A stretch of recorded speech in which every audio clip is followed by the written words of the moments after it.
അപ്പൊ ഗൈസ് നമുക്ക് നല്ല പൂളാണ് കുളിച്ചാലോ? അയ്യോ വേണ്ട കേട്ടോ. ഇപ്പൊ അമീബിക് മെനിഞ്ചൈറ്റിസ് ഒക്കെ ഉള്ളതാണ്. പൂളിൽ അങ്ങനെ ഇറങ്ങി കുളിക്കാൻ പാടില്ല. എന്താണ് ഡിസ്കഷൻ എന്താണെന്ന് വെച്ചാൽ ഡോക്ടർ, നമുക്ക് ഈ അമീബിക് മെനിഞ്ചൈറ്റിസ് എന്ന് പറയുന്ന രോഗം ഉണ്ടല്ലോ, അപ്പൊ അതുകൊണ്ട് പൂളിൽ കുളിക്കാൻ പാടുണ്ടോ എന്ന് അറിയാൻ വേണ്ടിയിട്ടാണ്. അപ്പൊ നിങ്ങൾ ഇത്ര പേടിക്കേണ്ട ആവശ്യമില്ല. കാരണം നമ്മുടെ ഇതുപോലെ നല്ല ഫുള്ളി മെയിൻറ്റൈൻഡ് ക്ലോറിനേറ്റഡ് പൂൾസിൽ pH അവർ ഏകദേശം 7.2 to 7.8 മെയിൻറ്റെയിൻ ചെയ്തിട്ടുണ്ടാവും. അങ്ങനെയുള്ളടത്ത് അമീബക്ക് സർവൈവ് ചെയ്യാൻ പറ്റില്ല. മനസ്സിലായോ? അപ്പോൾ അതുകൊണ്ട് അമീബിക് മെനിഞ്ചൈറ്റിസ് ഇങ്ങനെയുള്ള നല്ല ക്ലോറിനേറ്റഡും നല്ല വെൽ മെയിൻറ്റൈൻഡ് ആയ പൂളിനകത്ത് നമുക്ക് അമീബിക് മെനിഞ്ചൈറ്റിസ് വരാനുള്ള ചാൻസ് വളരെ കുറവാണ്.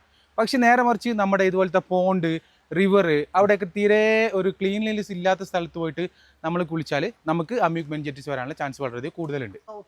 ഡോക്ടറെ, നമ്മൾ കുളിക്കുന്ന സമയത്ത് ആ വെള്ളം കുടിച്ചു കഴിഞ്ഞാൽ നമുക്ക് എന്തെങ്കിലും അസുഖം വരാൻ ചാൻസ് ഉണ്ടോ? നമ്മുടെ ഈ വെള്ളം നമ്മൾ കുടിക്കുമ്പം നമ്മുടെ അടുത്തുള്ള സ്റ്റൊമക് ആസിഡ്സ് ഒക്കെ ഈ ബാക്ടീരിയനെ കില്ല് ചെയ്യും. അതുകൊണ്ട് നമ്മൾക്ക് ഒരിക്കലും ഈ വെള്ളം കുടിച്ചുകൊണ്ട് നമുക്ക് ഈ അസുഖം വരാൻ ചാൻസ് കുറവാണ്. ഈ ബാക്ടീരിയ നമ്മുടെ മൂക്കിലെ കൂടി പോയിട്ടാണ് നമ്മുടെ ബ്രെയിനിനകത്ത് പോയിട്ട് മെനിഞ്ചൈറ്റിസ് എന്നുള്ള വലിയൊരു അസുഖം ഉണ്ടാക്കിയും അതിലൂടെ ആൾക്കാർ മരണപ്പെടുന്നതും ഒരു സംഭവം ഉണ്ടാകുന്നത്.